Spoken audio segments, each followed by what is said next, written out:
और वो जो द्वार जहां था उसके पास ही एक पेड़ के पीछे छुप के खड़े हो गए। ठाकुर जी 2-2.5 घंटा लगा करके बढ़िया प्रेम से, और भीतर से निकले बड़े हंसते हुए, प्रसन्न मुद्रा, बिल्कुल जैसे बस नृत्य करने की देर है, इतनी प्रसन्न मुद्रा में ठाकुर जी निकले और निकलते हुए चले गए। नारद जी बोले, इतने प्रसन्न आपसे मिलके हुए कभी? तो लक्ष्मी जी बोली, नहीं प्रसन्न तो रहते हैं, आप ऐसा क्यों कह रहे हैं? बोले नहीं, देख रहे हो ये प्रसन्नता कुछ और है। लक्ष्मी जी बोली, आप ऐसे नहीं कहो, चलो ना भीतर देखते हैं क्या है। ठाकुर जी जब चले गए वहां से, तो नारद जी लक्ष्मी जी के साथ उस द्वार के भीतर प्रवेश किए। भीतर जाकर के देखा तो एक बहुत सुंदर सा एक भवन, बहुत सुंदर आंगन, बड़ी सुंदर सुगंधी आ रही है, बहुत सुंदर सूर्य की किरण भीतर पड़ रही है, अद्भुत, मतलब सात्विक वातावरण भीतर। और वहां एक आसन लगा हुआ था। आसन के पास जाकर के देखा तो प्रसन्न हुए, ठाकुर जी का होगा। उस आसन के सामने एक चौकी थी, उस चौकी के ऊपर एक सिंहासन था, वो सिंहासन एक कपड़े से ढका हुआ था। नारद जी बोले, सिंहासन क्या है और ये ढका हुआ क्यों है? लक्ष्मी जी बोली, आप देखो ना, आपने कहा था कहीं ऐसी कोई चीज ना हो कि हम देख लें, ठाकुर जी नाराज ही हो जाएं, आप देखो।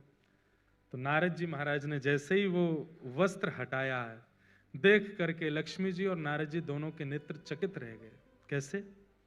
वो एक आसन था और उस आसन में 4 खाने बने हुए थे। खाने समझते हैं? 4 ब्लॉक्स थे, जैसे आपके 3 ब्लॉक हैं, ऐसे 4 खाने थे। एक खाने में लिखा था सतयुग, एक खाने पर लिखा था त्रेता, द्वापर और कलयुग। और उन चारों खानों में उस युग के जो भक्त हैं उनकी छोटी छोटी प्रतिमाएं रखी थी, उन पर तिलक चढ़ा हुआ था, पुष्प अर्पित हुए हुए थे, उनको तिलक चंदन आदि, मतलब सतयुग के भक्तों के स्वरूप, त्रेता के भक्तों के स्वरूप, द्वापर के भक्तों के स्वरूप, कलयुग के भक्तों के, सबके स्वरूप रखे और ठाकुर जी उनकी आराधना करके गए। नारद जी महाराज ने देखा उन भक्तों के स्वरूप में नारद जी का भी स्वरूप रखा। नारद जी बोले, यह तो मैं भी रखा हूं। लक्ष्मी जी बोली, इधर देखिए मैं भी हूं।